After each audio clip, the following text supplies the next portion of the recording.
My son's wife, Ashley, had been discreetly snapping pictures of me, labeling them with quips like, "Hitting rock bottom. Guess who's living with us? An elderly woman in a robe." She posted these images in a private online group where her friends found them hilarious. Everyone chuckled except me.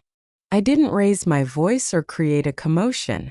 Quietly, I captured my tablet screen. It was just a fleeting moment of raw honesty. With one tap, I shared it in the family group chat. A heavy silence enveloped everyone involved. That quiet held all the truths they dreaded facing.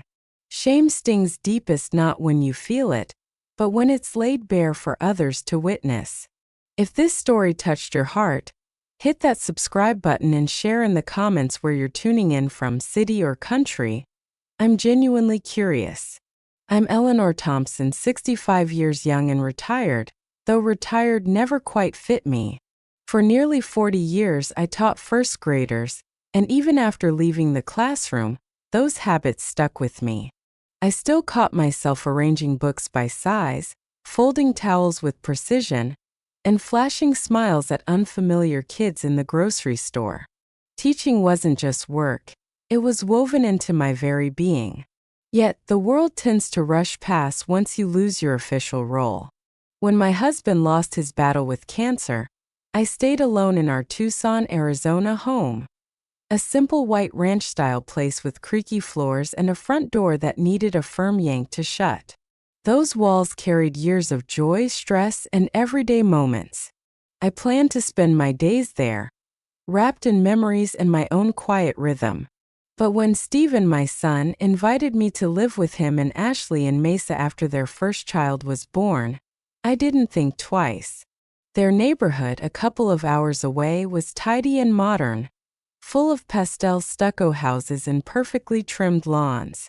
Their home, with its soaring ceilings and endless windows, felt more like a showroom than a lived-in space. Stephen insisted they needed me there, saying, "You'll be such a help and it'll bring us all closer." I bought into his words, at least at first. I arrived with 2 suitcases and a heart brimming with good intentions, determined to be helpful without overstepping. I pictured mornings warming bottles and humming lullabies, and afternoons spent folding tiny clothes or reading colorful storybooks. I hoped Ashley and I would connect over the shared joys and struggles of motherhood, that she'd see me as a partner, not some outdated artifact. But right from the start, there was a coldness between us. Ashley's politeness felt curt, her thank yous more like full stops than genuine appreciation.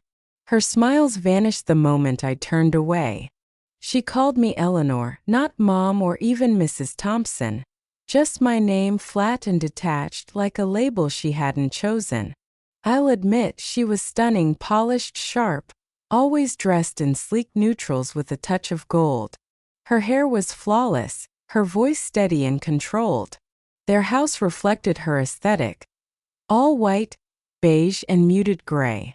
I brought a handmade patchwork throw, vibrant and cozy, and tossed it over the couch one day. By morning, it was neatly folded at the foot of my bed, without a word. I baked an apple pie, Stephen's favorite since he was a kid, its cinnamon aroma filling the kitchen, even making the baby grin in his bouncer. Ashley didn't touch it. She snapped a photo, posted it online with a jab about retro sugar bombs, and by night the pie was in the compost bin. I started feeling like a relic from a bygone era, plopped into a modern drama where I couldn't find my lines. My floral blouses, practical shoes, and reading glasses on a chain stood out against Ashley's minimalist linen, wireless earbuds, and cryptic slang I struggled to follow. She sipped protein-packed smoothies and smirked when I suggested toast. I wasn't hurt, just out of step with their world. Still, I kept trying, watching the baby during her meetings, tidying the kitchen unprompted, restocking the diaper bag, folding laundry, filling the fridge. I didn't expect applause, just a nod of recognition. But the more I did, the more I faded into the background, like an old lamp. Useful but clashing with their sleek decor, something to tuck away rather than display. Stephen was always swamped, his tech job demanding late nights, endless calls, and a constant crease in his brow. I didn't want to weigh him down, so I kept my feelings to myself. I saw him peck Ashley's cheek, play with the baby's toes, and scroll his phone, never once asking about my day. I told myself it was temporary, that we'd reconnect once the newborn frenzy calmed. Deep down, though, I sensed a shift, and it wasn't in my favor. I spent more time in my room, a spare guest space at the end of the hall, cold and neutral, with no hint of my personality. I tried to claim it, setting a framed photo of my husband on the nightstand, adding a few worn books to the shelf, keeping a chipped mug by the lamp. Still, it felt like I was a guest in borrowed space. Some nights, I'd overhear Ashley on the phone in the living room, her voice dropping when my name came up. Once I caught her saying, "It's like sharing space with a sitcom grandma." I wasn't meant to hear it, but I did, and something inside me tightened, then crumpled. I wasn't chasing admiration or even thanks. I just wanted, maybe foolishly, a sliver of dignity, a place in this family where I could exist as more than a shadow of an older generation. I wasn't like them. I didn't broadcast every moment online, sip trendy green juices, or post about energy vibes. I valued face-to-face talks, handwritten letters, and homemade pies. In their world, that made me outdated. In mine, it made me authentic.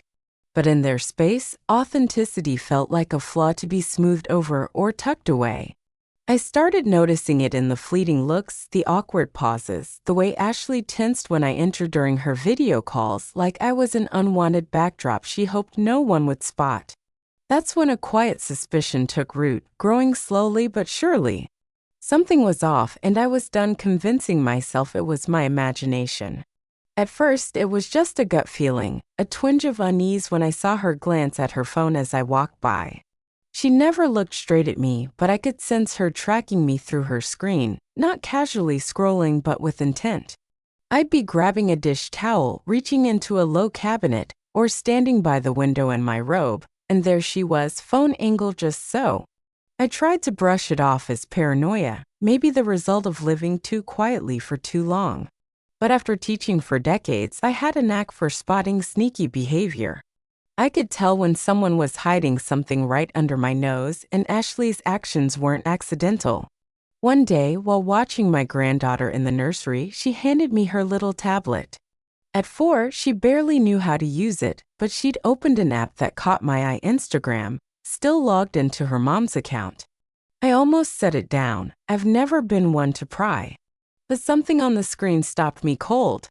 There I was in a photo, standing at the kitchen sink in my robe, hair messy, the light casting harsh shadows on my tired face. It was a moment no one would save unless they meant for it to be seen. The caption sneered, "When your vibe is 1942 house ghost." A laughing emoji sat next to it, along with clapping hands and comments from strangers, Ashley's friends or co-workers, likely women her age, who found it side-splitting. My breath caught, my chest tightening. I tried to shrug it off as a tasteless joke, but deep down, I knew better. I checked her profile private as expected, but found a close friends section, a feature I'd heard about for sharing posts with a select few, a space for so-called authenticity. Authenticity, right? I scrolled through her saved stories, mostly harmless, until I found them, the posts about me. One showed me on the porch in my sweater, sipping tea from my chipped mug, legs tucked under, watching the baby play in the yard, captioned, "Sweater season meets grandma cryptid." Another caught me dusting the hallway bookshelf. No exorcism booked yet. Some had grainy filters, others zoomed in unkindly, catching me mid-motion, mouth open, eyes half shut, or leaning awkwardly. Each post was crafted to make me look foolish, old, laughable, with captions sharp enough to wound without seeming outright cruel. I didn't cry or even flinch at first, I just stared. The worst shock is the silent kind. The one that doesn't hit you hard but slowly pulls the ground out from under you. Sitting there, tablet in my lap, I scrolled through fragments of myself turned into content. Hashtags like hashtag living with it, hashtag your daily drama, and hashtag don't be her stung like tiny cuts. It wasn't about looking silly. I'd lived long enough to know my worth wasn't in my appearance. What hurt was the intent, the cold calculation behind it. Ashley had welcomed me into her home, where I'd cradled her child, washed her dishes, folded her laundry, baked for her family. In return, she'd turned me into a spectacle, shared for laughs behind a digital curtain. It wasn't just mockery, it was betrayal wrapped in smiley faces. The next few days were a blur. I stayed quiet, sticking to my routine, cleaning the kitchen, folding blankets, strolling with the baby. Ashley acted the same. Polite, distant, her usual self. But I saw her differently. Her smile seemed fragile. Her thank yous hollow. I didn't lash out or confront her. Years of life taught me anger rarely shifts hearts, but used wisely, it can expose them. So I waited, watching closely, noting every time her phone tilted my way, her outfit, the time of day, the room. She had a rhythm, a pattern, and I was tuned in now. One evening at the kitchen island, I was chopping carrots for a stew when I heard the faint click of her phone's camera, quick and subtle. My back was to her, but I didn't turn, I didn't need to. I had all the proof I needed. It wasn't just that she felt embarrassed by me. She wanted others to feel it too. That was the line she'd crossed. The cruelty lay in its quietness. No loud fights, no slammed doors, just a silent layer of insult. It was a digital scorn, leaving no marks, only screenshots. Not a public shaming, but a controlled, filtered gossip. And I'd seen it too late to unsee. Ashley's close friends circle was small, maybe 20 or 30 people, mostly women her age. Old classmates, yoga buddies, colleagues from her part-time ad agency job. Their profiles brimmed with avocado toast and self-care slogans. They posted about skincare, parenting triumphs, and husbands who botched the dishwasher. And they laughed, especially at me, their favorite recurring joke. Ashley never named me outright. Clever, deniable, just vague enough to seem innocent to outsiders, but clear to her circle. She gave me nicknames: The Relic, Mrs. Colonial, Live in Lore. She called our house the museum, me its docent. The photos varied from ordinary to intrusive. Me napping on the couch, wiping up a spill, adjusting my cardigan, clapping gently for the baby's first steps. Each came with a caption to amuse her audience.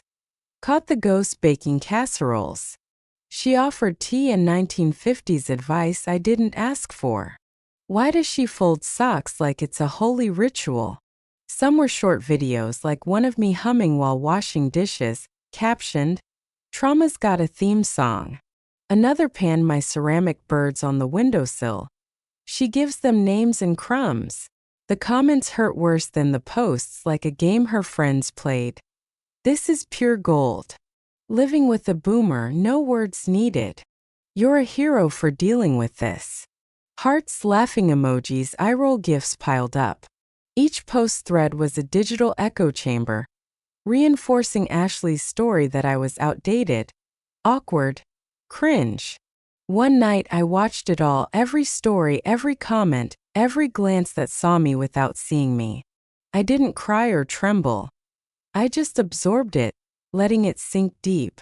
They didn't hate me, that would have been simpler. They dismissed me, labeling me a harmless nuisance.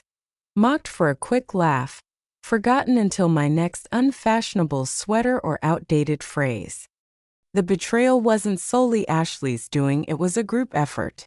Everyone who saw her posts and stayed silent, who laughed without wondering if I'd ever see them, who boiled my entire life down to a series of cheap cartoons, shared in it.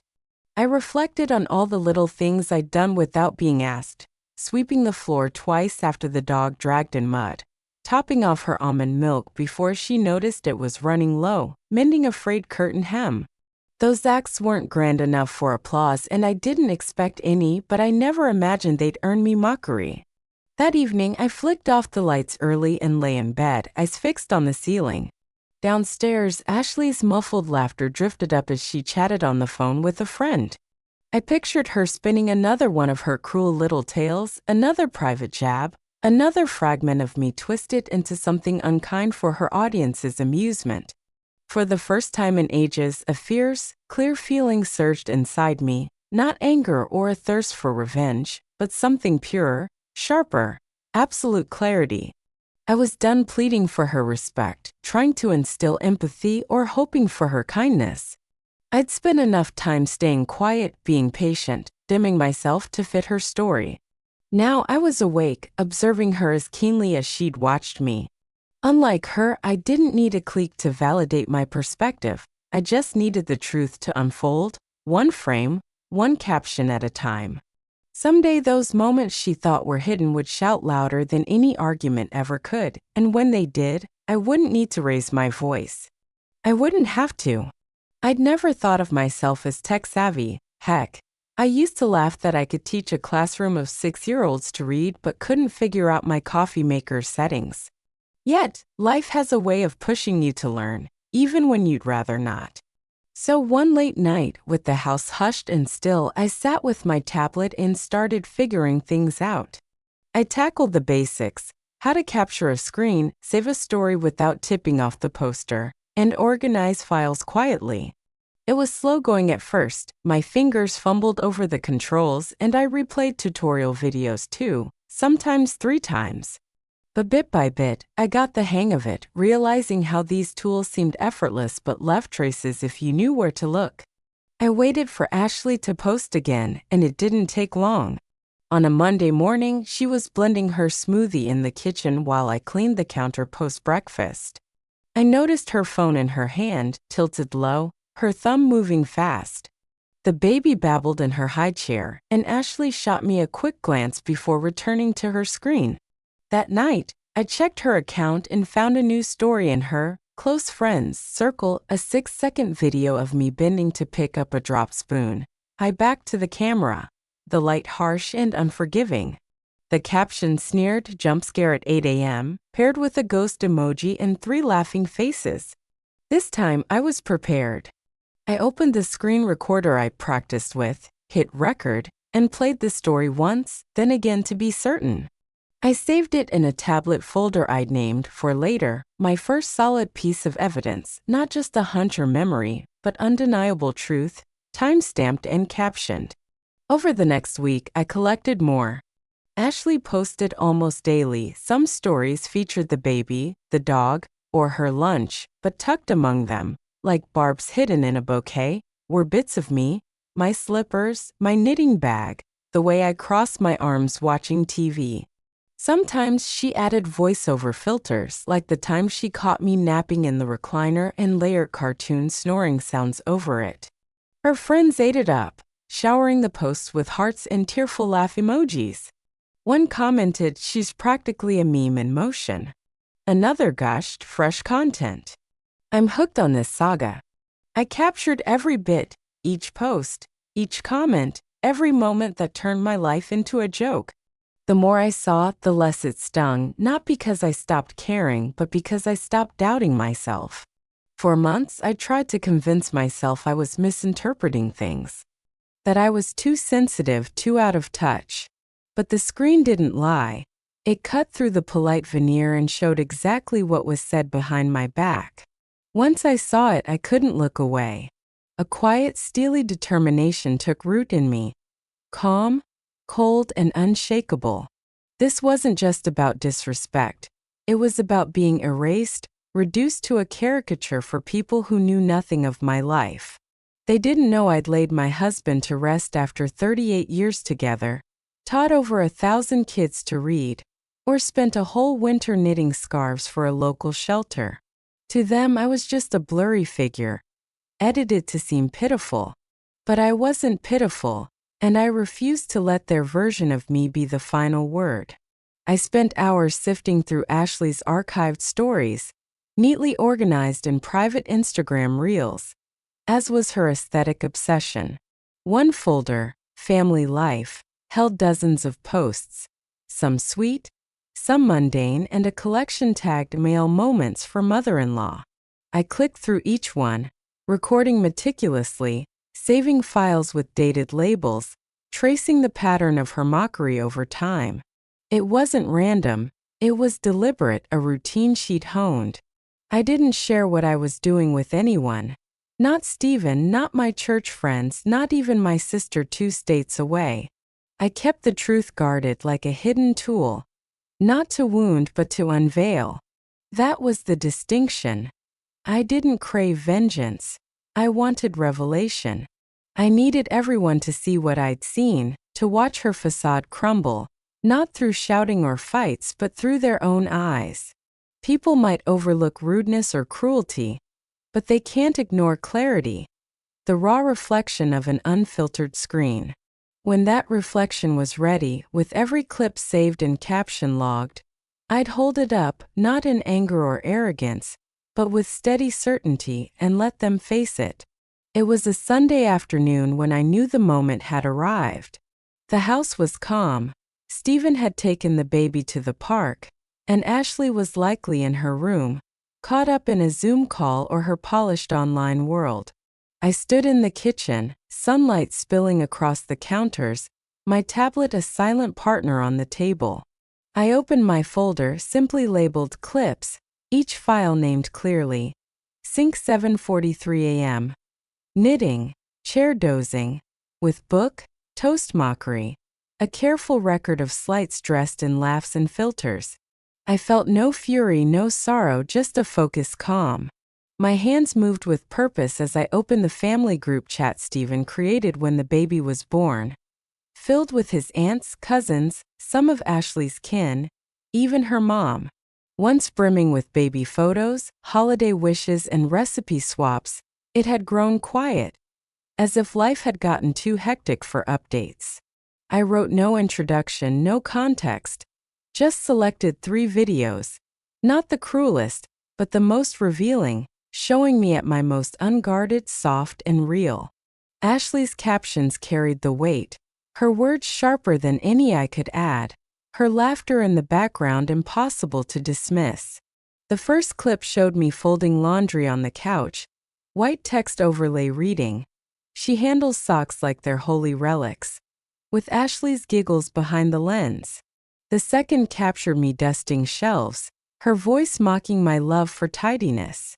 The third brief showed me picking up dropped yarn, text proclaiming, "Live shot of my ML casting spells on the living room." I attached them one by one, my thumb pausing over the send button. The small blue arrow that turns a fleeting thought into a lasting mark. I hesitated, not from fear, but from the gravity of it all. Once sent, there was no undoing it. People would see what they'd avoided, and stripping away their comfortable illusions makes silence deafening. I hit send 1, 2, 3, then powered off my tablet and stood by the sink, gazing at the fence Stephen kept promising to mend. I waited, not for responses, but for the stillness to settle. I didn't expect an uproar, I knew better. People don't erupt instantly. First comes confusion, then denial, then the slow simmer of truth sinking in.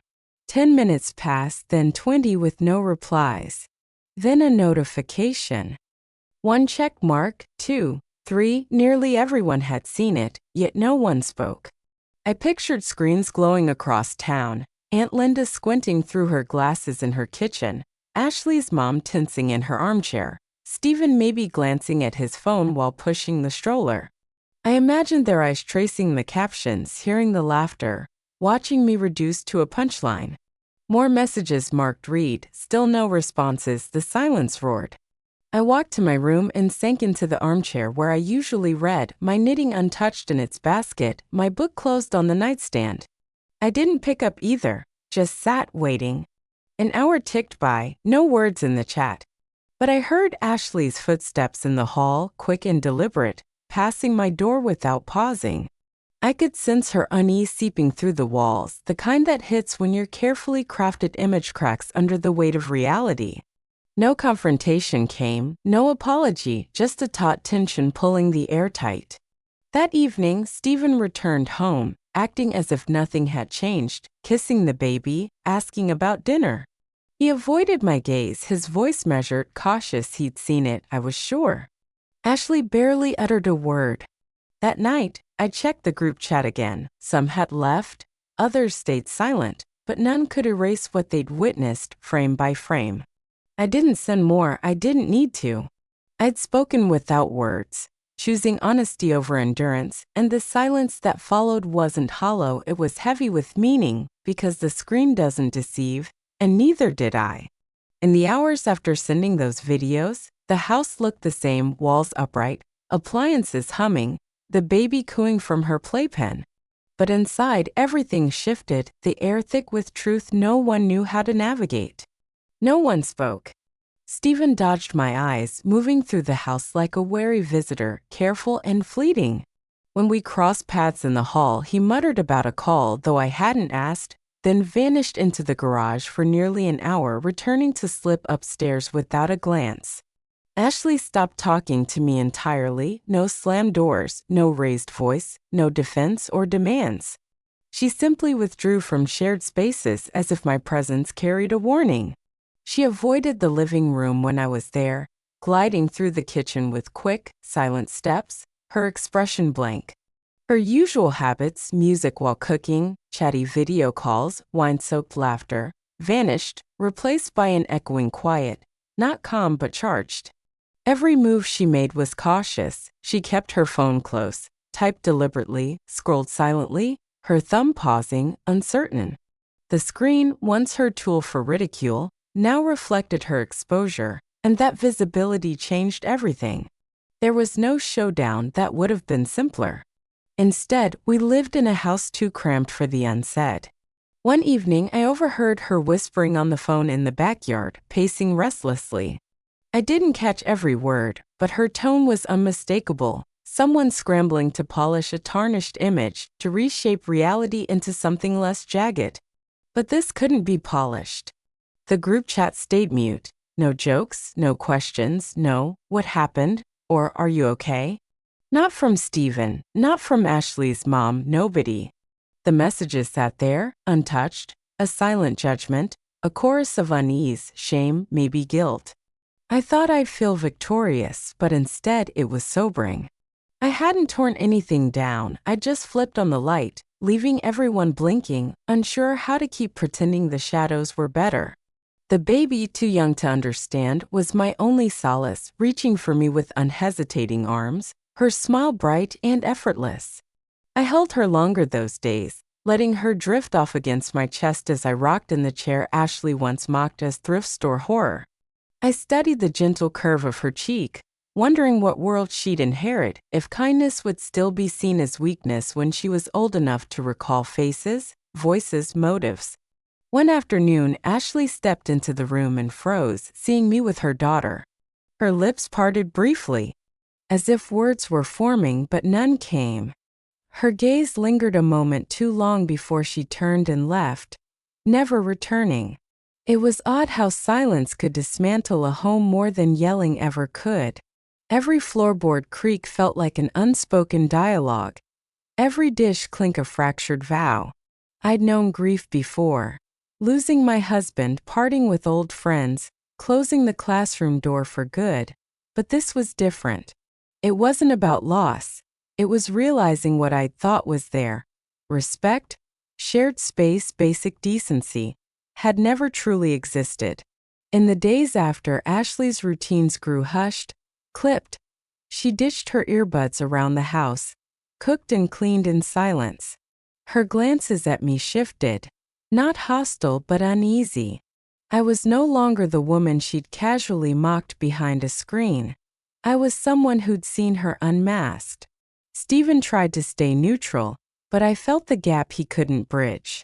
One night he lingered outside my door, his shadow visible under the frame, but he didn't knock, just stood then walked away. I didn't pursue anyone, didn't demand apologies, didn't clarify what they'd already seen. I just kept living.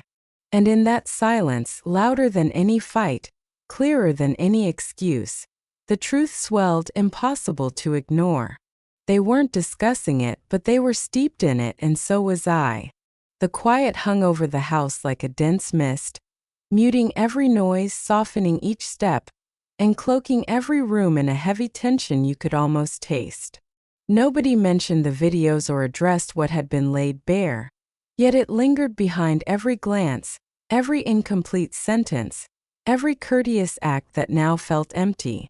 A week drifted by, then another with no change, until one morning Stephen tapped on my door. His knock caught me off guard, partly because he rarely did so and partly because I'd nearly forgotten the sound of his voice unclouded by distraction. He asked if we could have a quick chat, saying, "Just a minute or two." I nodded, stepping aside to let him into my small, orderly room, the same space where I'd spent countless hours trying to blend into a house that was, in theory, his. He didn't take a seat, instead standing by the window, gazing at the backyard as if searching for something solid to anchor his focus. I stood quietly, waiting. He admitted he'd seen it all. The clips, the captions, the comments, and said he hadn't known.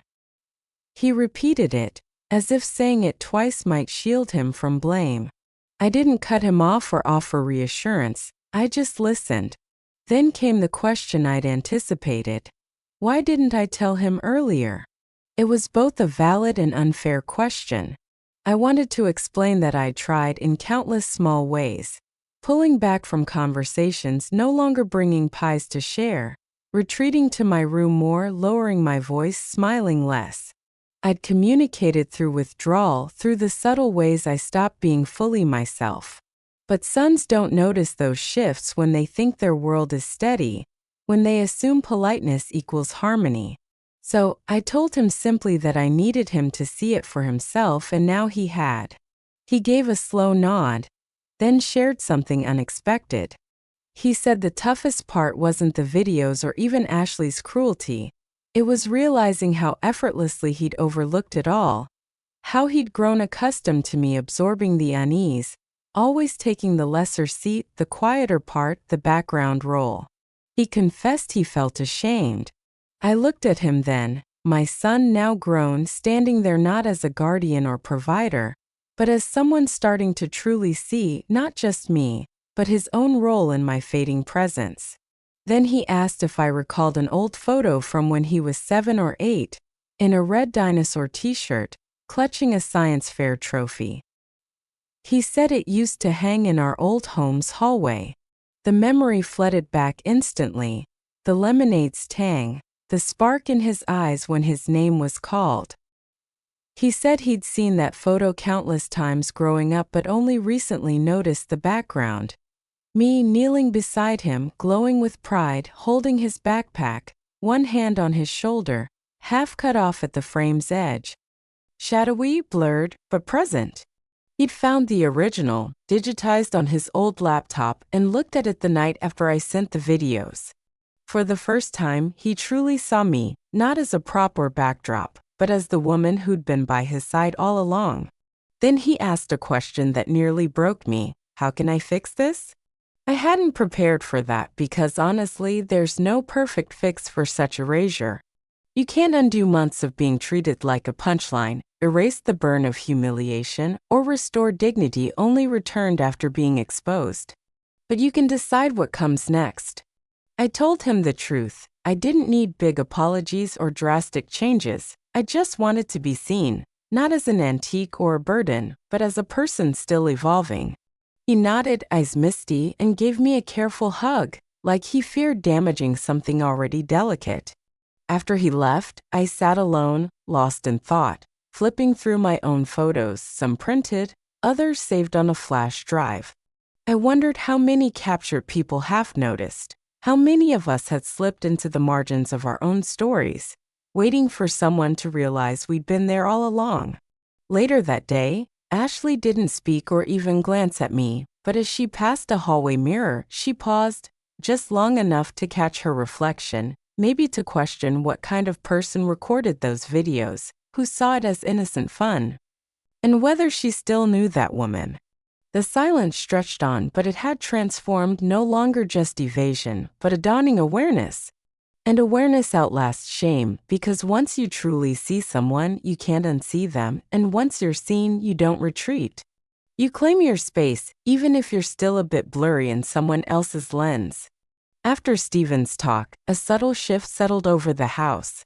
The heaviness didn't vanish, but it rearranged itself, like furniture moved in a familiar room, making edges sharper, light falling in new ways. I still moved cautiously through the space, kept to myself, but it no longer felt like concealment. It felt like a deliberate choice. Ashley maintained her distance, not from anger or even embarrassment, but from a deeper unease she couldn't hide. She slowed her steps when I was near, her voice dropping to a murmur during kitchen phone calls. Her once easy confidence, worn like a signature scent, had dulled. She was now watchful of herself. She never apologized, not verbally, but she didn't need to. Shame speaks through fleeting looks, in the absence of laughter where cruelty once thrived, in the way someone dodges their own reflection. For weeks, we lived in an odd stalemate, not forgiveness or mending, but a pause in harm, a silent agreement that things could never revert to what they were. She stopped posting. I checked. Her close friends list was gone, her stories now brief and neutral. Flowers, coffee, a toddler's doodles, nothing about me. Stephen grew more present, checking in often, asking about my sleep, joining me for evening tea again. It wasn't an act, just a quiet effort, tinged with guilt perhaps, but genuine, the first real attempt in a long while. I didn't bring up the videos again, didn't gloat or push for a showdown, because this was never about shattering her, it was about liberating myself. I stopped seeking approval for my presence, moving through the house with firmer steps. I returned my books to the shared shelves, baked again, not to make peace, but because I felt like it. I played music while cooking, laughed when the baby tossed blueberries on the floor, unbothered by who saw. One afternoon, Ashley lingered in the doorway, watching me sway to the radio while mixing batter. I didn't pause, didn't shrink, didn't smile to ease her discomfort. I let her face it.